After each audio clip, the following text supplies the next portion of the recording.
How can I manage my time better? That's a question I get really often from my students because sometimes as an investor, it can be a little bit overwhelming. We see so many different opportunities. We see so many things that we could possibly be doing. And because we don't necessarily have a boss that we report to, it can be a little bit difficult to manage our time. So if we're not wise about managing our time, time can very easily slip away. And it's important that we definitely do not let that happen because that's our whole goal as an investor is to have more time.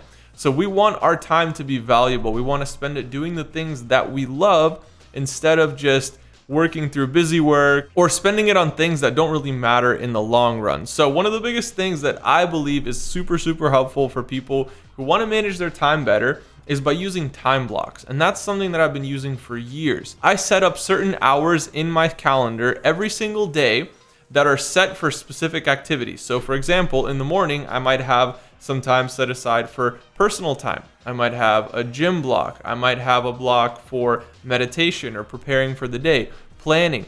I might have a block in my day where I'm just shooting content. I might have a block in my day where I spend meeting with clients, right? It's not just a free-for-all, hey, call me anytime, 24/7. No, I have specific time blocks in my calendar.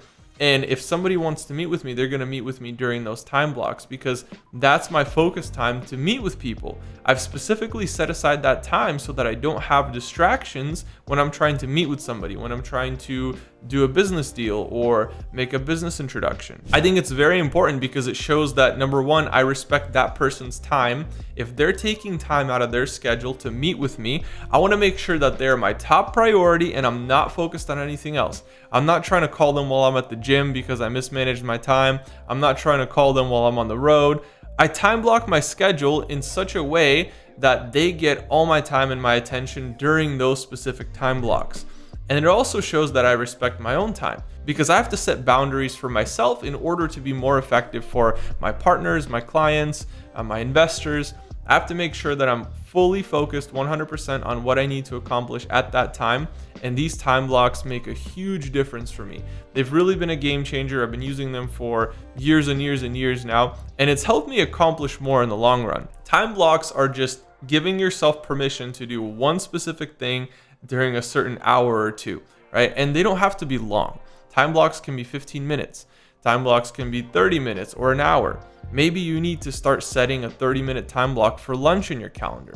If your calendar is always getting overrun by client calls and last-minute meetings and you don't even have time to take care of your own health, well, that's not a good thing. That's not you respecting your own schedule and respecting your own body. How can you ask somebody else to respect you if you don't even respect yourself?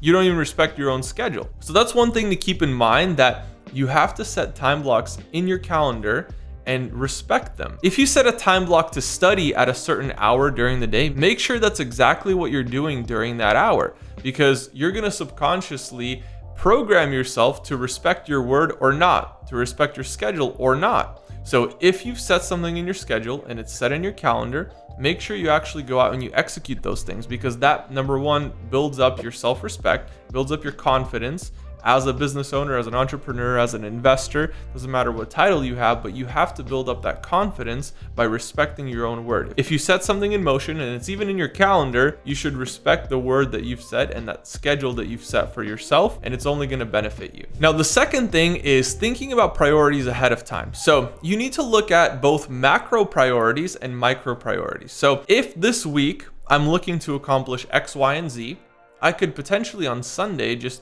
take some time in the evening and think about the upcoming week. Okay, so this week I want to accomplish this, I want to accomplish that, I want to accomplish this. So as an example, let's say I want to write a 10-page blog article. Now that's kind of a ridiculous example, but let's say I want to write a 10-page blog article and each page is going to be a chapter. Okay, so I know that I have 5 days ahead of me. So my top priority for each day, if this is indeed my top priority by the end of the week and my due date is, let's say, Saturday, my priority for that week is going to be to write 2 chapters a day, right?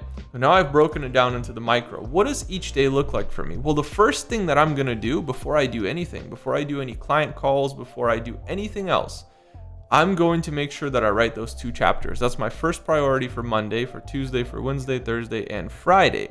And now, because that's my top priority for the week, I've done that first thing every single day and I've accomplished my goal. It's no longer hard to write a 10-page blog post or a 10-chapter blog post. It's actually quite simple because I've broken it up into smaller pieces that I can manage really, really well. And now every single day, I get started with my day, I write my 2 chapters, and then I move on to my second priority.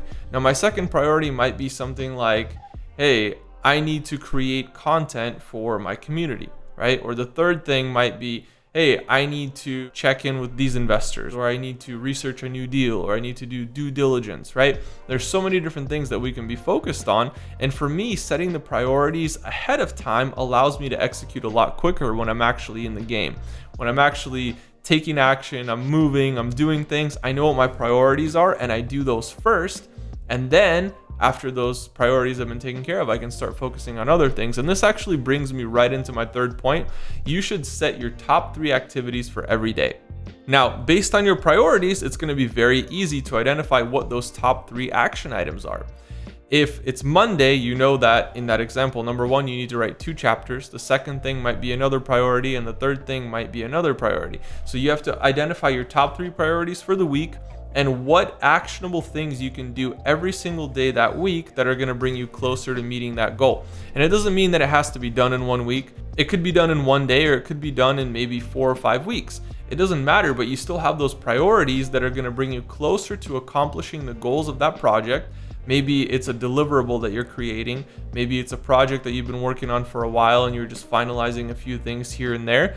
But those are still steps that you need to take every single day. And once you've accomplished your top 3 items for the day, well, now you can start working ahead for the next day. Now that you've accomplished those 3 things, you can start working on item number 4, number 5, number 6. And this is how I'm able to be so efficient with my time, because I time block, I set my priorities, and I know them by heart. And number 3, I make sure that I have a list of the top 3 things that I need to accomplish each day. Once I've accomplished those things, I'm no longer worried about my priorities for the day. Now I'm just working ahead. Now I'm doing things that are less priority, right? And that really simplifies the day for me. I know that my top 3 things are done. I know that my day is a success, and it actually catapults me into more success because now I have all this positive momentum because I've just accomplished this thing, and now I'm like, oh, I can actually do this and this and this and this. And instead of me feeling overwhelmed by my 17 things on my to-do list, I've accomplished the key 3 things that I need to do. And then I've started doing 4 and 5 and 6, and I'm actually getting ahead. So that just makes sure that you're consistently taking things off of your to-do list, and you're even working ahead some days. All right, guys, make sure you like, comment, and subscribe, and I'll see you all in the next video.